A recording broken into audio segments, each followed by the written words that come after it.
ఎన్నికల హామీల్లో రాష్ట్ర ప్రభుత్వం ఇచ్చినటువంటి ప్రధానమైనటువంటి హామీయే ఇందిరమ్మ ఇల్లు. ఇందిరమ్మ ఇల్లు దాదాపు ఇప్పుడు రాష్ట్ర వ్యాప్తంగా 70,045 ఇందిరమ్మ ఇళ్ళని రాష్ట్ర ప్రభుత్వం మంజూరు చేసింది.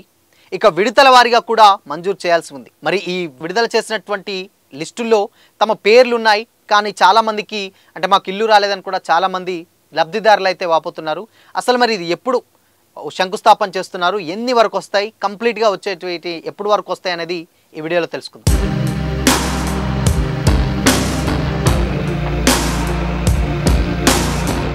నమస్తే, వెల్కమ్ టు దిశ టీవీ. రాష్ట్ర ప్రభుత్వం తీసుకొచ్చినటువంటి ప్రధానమైన హామీల్లో ఇందిరమ్మ ఇల్లు ఒకటి. ఇందిరమ్మ ఇల్లు దాదాపు రాష్ట్ర వ్యాప్తంగా ఫిబ్రవరి నెలల్లోనే స్టార్ట్ చేస్తామని గతంలోనే చెప్పారు. చెప్పిన విధంగానే శుక్రవారం రోజున నారాయణపేట జిల్లాలో అప్పకపల్లెలో దాదాపు 70,045 ఇళ్ళని అయితే మంజూరు చేయడం జరుగుతుంది. వీటినన్నింటినీ మంజూరు చేసిన తర్వాత శంకుస్థాపన సీఎం రేవంత్ రెడ్డి గారు అయితే చేయడం జరుగుతుంది. శంకుస్థాపన చేయగానే బేస్మెంట్ కట్టగానే దాదాపు 1 లక్ష రూపాయలు బ్యాంకు ఖాతాలో అయితే పడతాయని వాళ్ళు వివరించడం జరిగింది. మొత్తంగా 5 లక్షల రూపాయలని విడతల వారీగా బేస్మెంట్ కట్టినప్పుడు 1 లక్ష రూపాయలు, దాని తర్వాత కిటికీ లెవెల్ వేసిన తర్వాత, దాని తర్వాత స్లాబ్ పడ్డ తర్వాత, దాని తర్వాత గృహప్రవేశం అయ్యే టైంకి మరొక 1 లక్ష రూపాయలు, మొత్తంగా 5 లక్షలని రాష్ట్ర ప్రభుత్వం అయితే ఇస్తుంది. అయితే ఇప్పుడు మరి ఎలక్షన్స్ వచ్చిన హామీల్లో దాదాపు 70,045 వరకే మంజూరైనాయి. ఇప్పుడు మేము అప్లై చేసుకున్నాం, మా లిస్టు పేర్లలో ఉంది కానీ మాకు రాలేదు అనుకుంటే డెఫినెట్గా మొదటి విడతలో ఈ 70,045 ఇల్లులు మాత్రం మంజూరు అవుతున్నాయి. దాని తర్వాత సెకండ్ విడతలో మరికొన్ని, దాని తర్వాత థర్డ్ విడతలో మరికొన్ని అయితే ఈ ఇల్లులు అయితే మంజూరు చేయడం జరుగుతుంది. అయితే సెకండ్ విడతలో పేర్లున్నా కానీ సెకండ్ విడతలో వచ్చే వారికి మాత్రం డెఫినెట్గా ఇటు సర్పంచ్ ఎన్నికలు కానీ అటు ఎంపీటీసీ జెడ్పీటీసీ మొత్తంగా స్థానిక ఎన్నికలు ఏవైతే ఉన్నాయో ఆ స్థానిక ఎన్నికలు అయిపోయిన తర్వాతనే రెండో దఫా ఇందిరమ్మ ఇల్లు కంప్లీట్గా మంజూరు చేస్తామని అయితే చెప్పడం జరిగింది. అయితే ఇక్కడ ఏంటంటే ఇప్పుడు ఆల్రెడీ మంజూరు చేసినటువంటి ఇల్లులు ఏదైతే ఉన్నాయో దాని తర్వాత మరి రెండో విడతల రావాలి కదా అనుకున్నట్టు ఉన్నారు.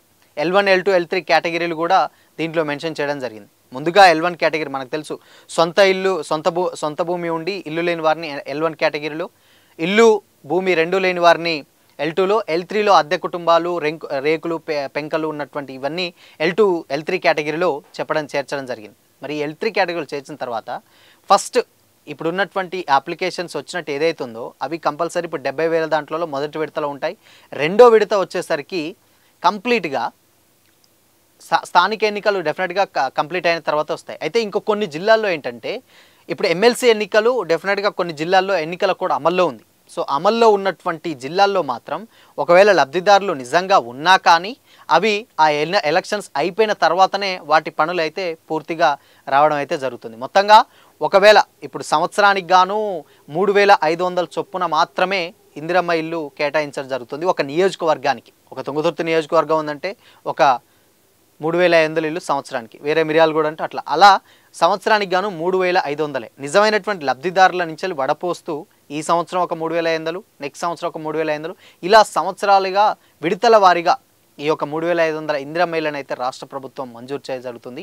సో మొత్తంగా ఇప్పుడు ప్రజెంట్ శంకుస్థాపన చేసేటువంటి జిల్లాలో నారాయణపేట జిల్లాలో అప్పకపల్లిలో 70,045 ఇండ్లని శంకుస్థాపన చేస్తుంది. వాళ్ళు బేస్మెంట్ పునాది తీసుకుని బేస్మెంట్ కట్టిన తర్వాత మరొక 1 లక్ష రూపాయలు వాళ్ళ బ్యాంకుల ఖాతాలో పడతాయి. దాని తర్వాత ఇళ్ళ ప్రక్రియ కంటిన్యూ అవుతుంటే ఉన్నటువంటి నగదు మొత్తం బ్యాంకులో పడతాయని కూడా అధికారులు చెప్పడం జరుగుతుంది.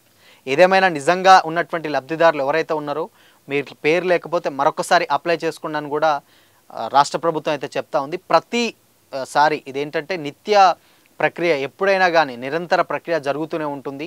అప్లై చేసుకుని రిజెక్ట్ అయితే మళ్ళొకసారి అప్లై చేసుకున్నాను కూడా చెప్తూనే ఉంది. కాంగ్రెస్ ప్రభుత్వం ఎన్ని సంవత్సరాలు 5 సంవత్సరాలు అధికారంలో ఉంటే ప్రతి సంవత్సరానికి గాను ఇందిరమ్మ ఇల్లు, రేషన్ కార్డులు ఈ పథకాలన్నీ కూడా నిరంతరమైన ప్రక్రియ. ఒకవేళ పేరు లేకపోతే కానీ మీరేం ఆలోచించకుండా మరొకసారి అప్లికేషన్ పెట్టుకోండి అని అయితే చెప్తా ఉంది. మొత్తంగా ఇందిరమ్మ ఇల్లు సెకండ్ విడత వచ్చేసరికి స్థానిక ఎన్నికలు కంపల్సరీగా అయిపోయిన తర్వాతనే డెఫినెట్గా ఎన్నికలన్నీ కంప్లీట్ అయిన తర్వాతనే రెండో విడత మూడో విడత ఇల్లులు అయితే విడుదల అవుతాయని కూడా స్పష్టంగా కనిపిస్తూ ఉంది. ఏదేమైనా రెండో విడత వాళ్ళకి మాత్రం కొంచెం ఆలస్యం మాత్రం తప్పేది లేదనే తెలుస్తోంది.